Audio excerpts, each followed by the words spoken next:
अब नेक्स्ट हम question number 26, 27 and 28 solve करेंगे। ये तीनों क्वेश्चन बच्चा एक ही केस स्टडी पे बेस्ड है, एक सिंगल केस स्टडी पे बेस्ड 3 क्वेश्चन है। तो इन 3 क्वेश्चंस को हम एक साथ सॉल्व करेंगे। तो ध्यान से समझना बच्चा, केस स्टडी क्या है पहले हम केस स्टडी समझते हैं।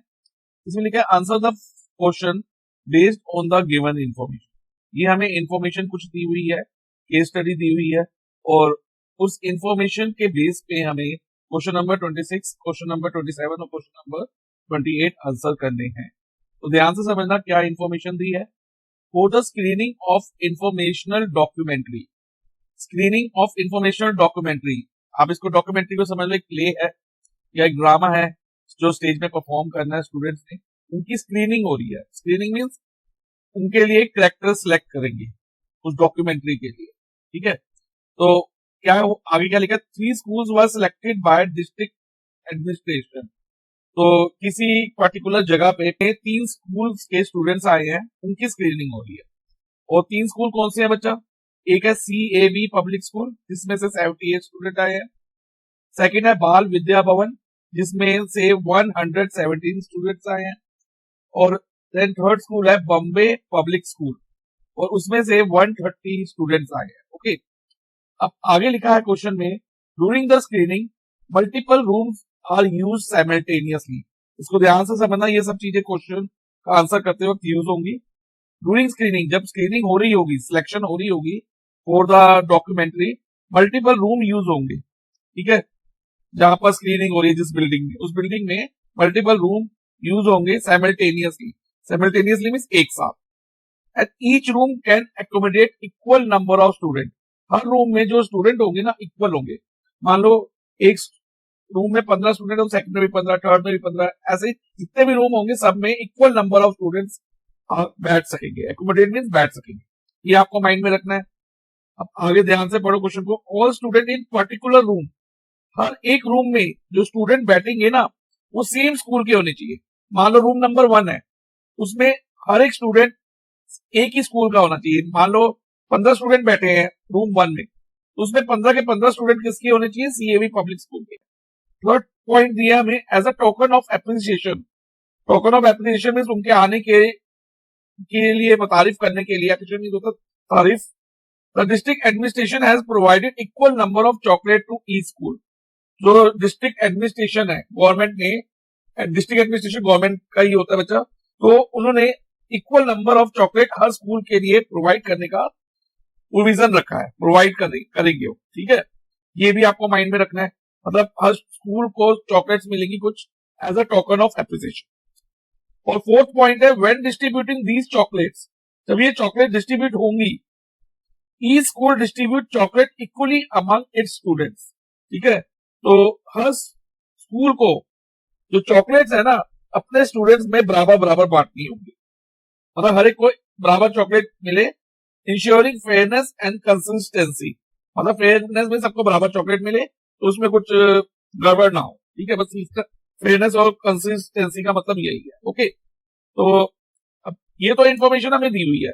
अब हमें करना क्या है, क्वेश्चंस क्या है हमारे, 3 क्वेश्चन है बच्चा। Question number 26, question number 27, question number 28। एक एक करके हम तीनों क्वेश्चन सॉल्व करेंगे, ठीक है। तो करते हैं हम क्वेश्चन को। तो पहले हम क्वेश्चन नंबर 26 और 27 सॉल्व करेंगे, फिर उसके बाद हम क्वेश्चन नंबर 28 में आएंगे, क्योंकि क्वेश्चन नंबर 26 और क्वेश्चन नंबर 27 एक दूसरे से रिलेटेड है बच्चा।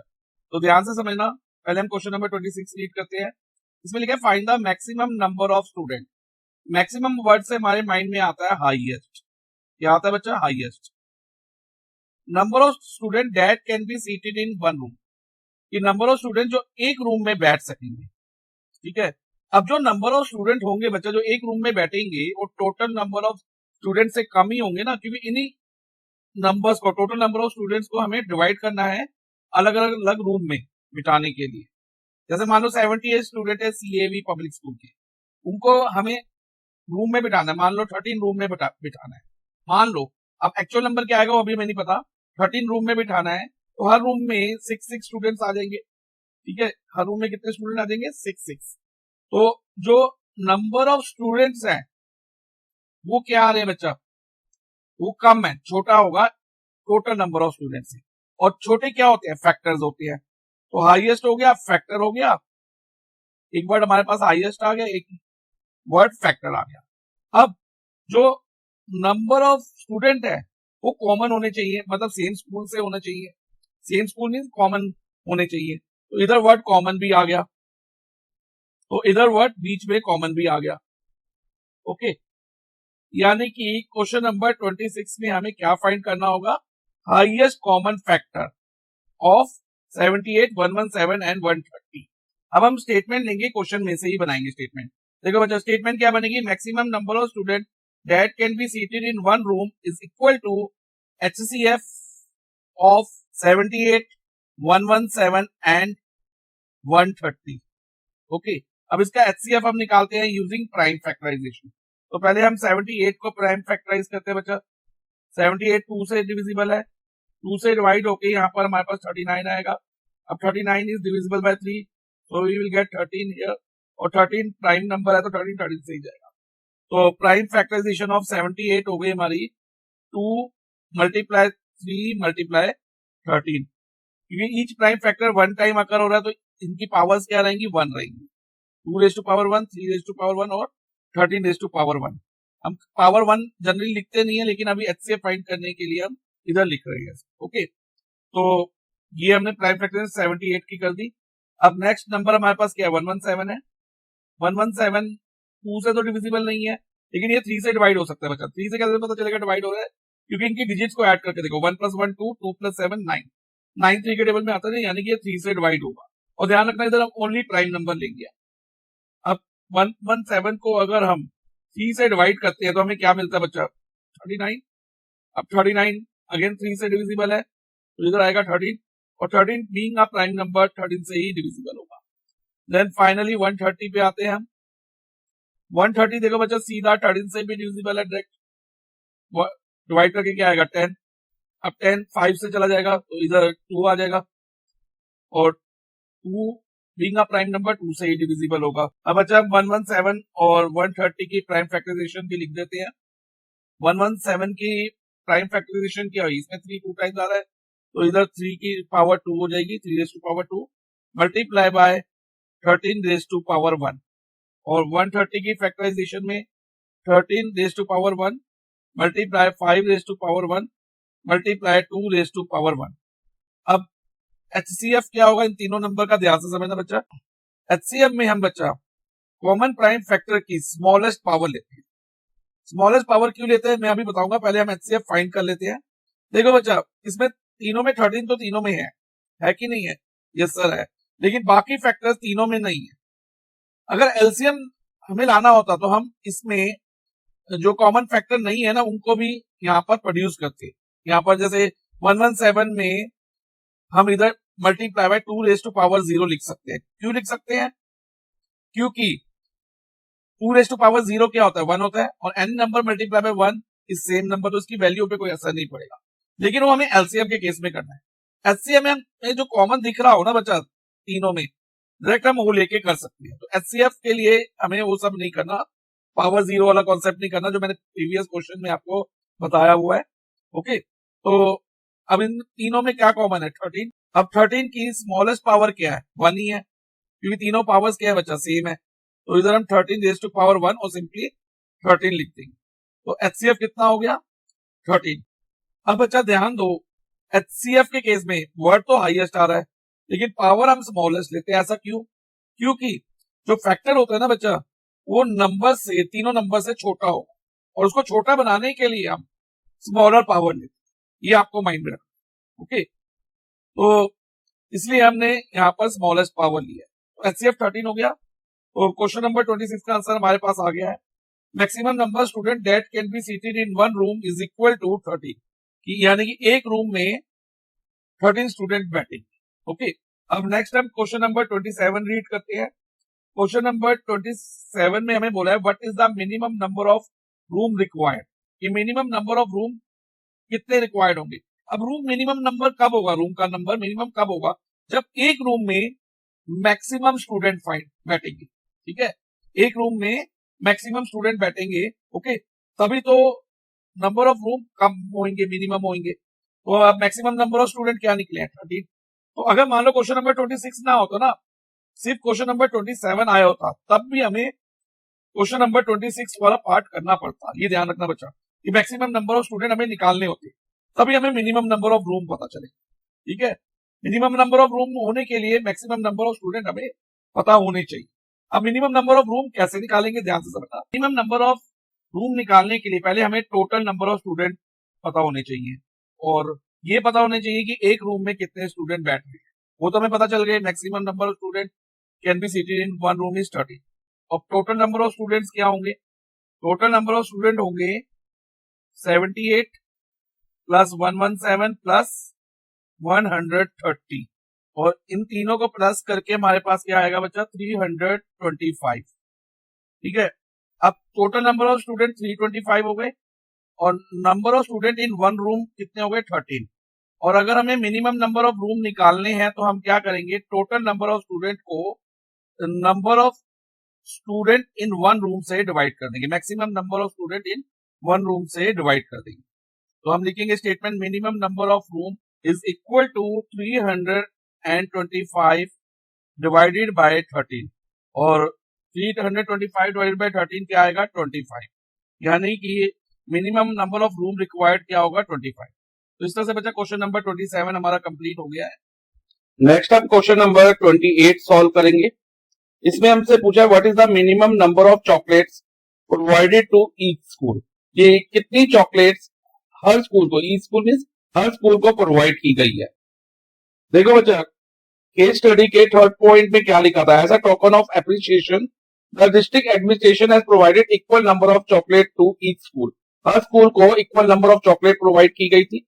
ठीक है, एक तो ये लिखा था, और नेक्स्ट पॉइंट लिखा था when distributing these chocolate, in chocolate को डिस्ट्रीब्यूट करते वक्त each school distribute chocolate equally among it's student. तो चॉकलेट कैसा है ना बच्चा, इन स्टूडेंट में डिवाइड करनी है। अब यानी कि वो जो नंबर आएगा चॉकलेट का, वो 78 से भी डिवाइड होना चाहिए, 117 से भी डिवाइड होना चाहिए, और 130 से भी डिवाइड होना चाहिए। तो इन तीनों से कौन सा नंबर डिवाइड होगा, इनका फैक्टर तो डिवाइड नहीं होगा, ये फैक्टर तो इनसे छोटा होगा, तो इनसे क्या कौन सा नंबर डिविजिबल होगा इन तीनों से, इनका मल्टीपल। तो एक वर्ड मल्टीपल हमारे माइंड में आ गया। ठीक है, इधर हमने मल्टीपल तो फाइंड करना है। ठीक है, अब देखो बच्चा इधर वर्ड मिनिमम यूज हो चुका है, minimum number of chocolates. Minimum का मतलब क्या होता है, कम से कम यानी कि लीस्ट। और क्योंकि हर स्टूडेंट को इक्वल नंबर ऑफ चॉकलेट मिलेगी, क्योंकि क्वेश्चन में मेंशन है, यानी कि सेम नंबर ऑफ चॉकलेट मिलेगी, यानी चॉकलेट का जो नंबर होगा वो क्या होगा, कॉमन होगा। तो इस केस में हमें क्या फाइंड करना होगा बच्चा, एलसीएम। एलसीएम फाइंड करना होगा गिवन नंबर ऑफ स्टूडेंट्स का, लाइक 78, 117 और 130 का एलसीएम। तो एलसीएम फाइंड करने के लिए हमें प्राइम फैक्टराइजेशन करनी होगी, जो कि हम क्वेश्चन नंबर 26 में ऑलरेडी कर चुके हैं। उसको मैंने यहाँ कॉपी कर दिया है एलसीएम निकालने के लिए। अब एलसीएम में बच्चा हम क्या करते हैं, कॉमन प्राइम फैक्टर की हाईएस्ट पावर लेते हैं। अब देखो बच्चा, 78 में 2 एज अ प्राइम फैक्टर है, और 130 में भी 2 एज अ प्राइम फैक्टर है, लेकिन 117 में 2 एज अ प्राइम फैक्टर नहीं है। तो यहां पर हमें 2 एज अ प्राइम फैक्टर लाना पड़ेगा। एलसीएम के लिए करना जरूरी है, लेकिन एचसीएफ में हम डायरेक्ट कर सकते हैं, जैसे कि मैंने पहले एचसीएफ में बता दिया था, जो कॉमन दिख रहा हो तीनों में वही हो ले सकते हैं, उसकी स्मॉलर पावर ले लो। लेकिन एलसीएम में हमें जो छोटी पावर है उसको भी लेना होगा, ताकि हम उससे कंपेयर करके हाईएस्ट पावर ले सकें। तो अब 117 की बचा इधर हम 2 रेज़ टू पावर 0 लिख सकते हैं। हाँ लिख सकते हैं, क्यों लिख सकते हैं ध्यान से समझना बच्चा। 2 रेज़ टू पावर 0 क्या होता है, 1 होता है, और मल्टीप्लाई बाय 1 करे किसी नंबर को, उस नंबर की वैल्यू चेंज नहीं होती। मान लो अगर मैं 117 इंटू 1 करूं, तो 117 इंटू 1 117 रहेगा ना।